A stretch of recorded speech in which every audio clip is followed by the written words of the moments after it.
O avanço da direita na França expõe a histeria e a desonestidade de uma imprensa cada vez mais militante. Não existe mais imprensa profissional. O que existe é um órgão de propaganda da extrema-esquerda globalista, que é utilizado para atacar qualquer opositor, chamando esses opositores daquilo que eles são, ou seja, extremistas políticos. Vamos entender o que está acontecendo na França. Recentemente, houve uma eleição para o Parlamento Europeu, em que o partido considerado de direita, e que esse pessoal da imprensa chama de extrema-direita, Reagrupamento Nacional, da Le Pen, ganhou mais do que 30% dos votos, a melhor performance em décadas, levando o atual presidente, o Macron, que a imprensa trata como centro-direita, mas na verdade não é, né? Um socialistinha globalista. Ele decidiu chamar por novas eleições parlamentares, dissolver o parlamento e chamar por novas eleições, o que ele pode fazer, já que na França há um semipresidencialismo em que o presidente tem este poder. Então há o presidente eleito pelo povo e há um primeiro-ministro que é eleito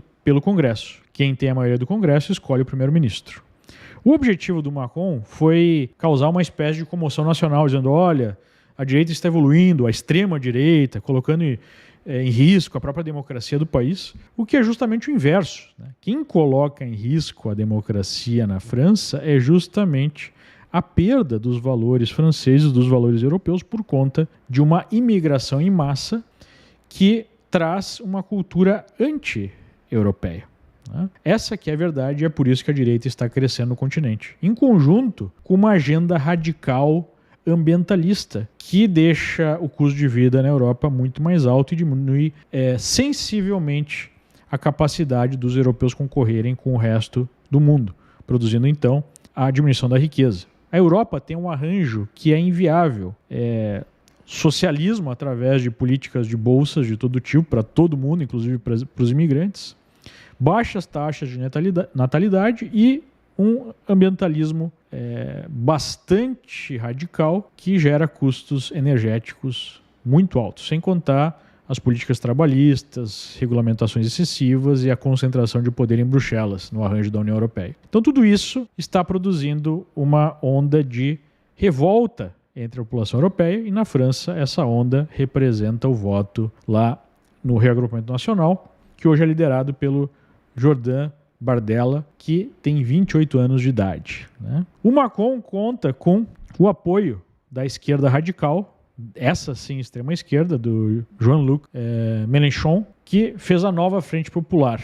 As eleições acontecem em 2 turnos. No primeiro turno, as eleições são feitas em cada distrito, então voto distrital na França. 577 distritos, 577 assentos. Quem tem mais de 50% garante a vitória, quem não atinge 50% vai para o segundo turno, contra o segundo lugar ou contra aqueles que fizeram pelo menos 12,5% dos votos. Para forçar aí a vitória de candidatos que não sejam de direita, o Mélenchon já disse que tira aí a candidatura nos distritos em que ele ficou em terceiro lugar para deixar aí o candidato do Macron ter mais chance de vitória. Assim, a direita pode não alcançar os 289 votos necessários para indicar o primeiro-ministro, que seria o Jordan Bardella.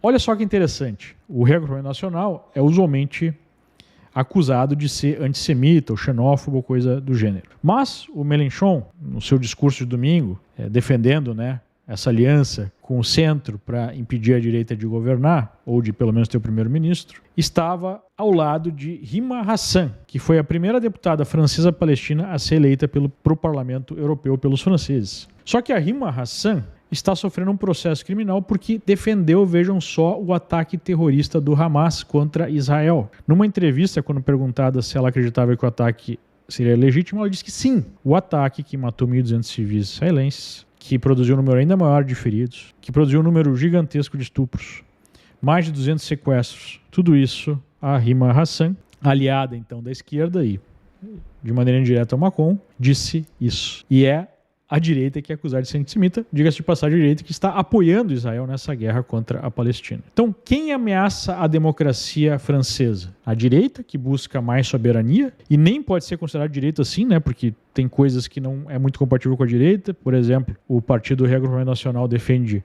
o direito ao aborto da mulher, que foi colocado na Constituição no governo Macron. Defende aí uma série de direitos LGBT, que defende um Estado mais presente na economia, uma intervenção maior do Estado na economia, não me parece tão de direita assim. Mas, por outro lado, a gente tem essa esquerda democrática defendendo o terrorismo do Hamas e defendendo, né, um grupo que implementa lá na Palestina a Sharia, em que maridos podem bater nas mulheres, em que gays devem ser mortos, pena de morte, em que não há liberdade de expressão, que basicamente defende uma teocracia do pior tipo, né, da mais agressiva, violenta e anticivilizatória que nós vimos. E é contra esse pessoal que a direita se coloca, né? Porque basicamente o que o Reagrupamento Nacional quer? Que é a limitação de imigração, que é uma autonomia maior para a França dentro da União Europeia e para todos os outros países. E é por isso que esse pessoal globalista não suporta a direita francesa ou a direita nos outros países, né? Então é a mesma ladainha de sempre. Acusam de antidemocrático quem está defendendo o país, defendendo a democracia, e defendem como democratas aqueles que destroem de fato a democracia. Ou, no Brasil, por exemplo, não é o PT do descondenado Lula que promoveu e defende até hoje uma ditadura brutal como a venezuelana, não é o PT que defende com unhas e dentes a ditadura cubana e outras ditaduras na América Latina. Como é que esse pessoal pode ser chamado de democrata e não de extremista, né? Então fica evidente aí essa hipocrisia completa da imprensa, que hoje não passa de um grupo de militantes de extrema esquerda acusando os seus opositores daquilo que eles praticam.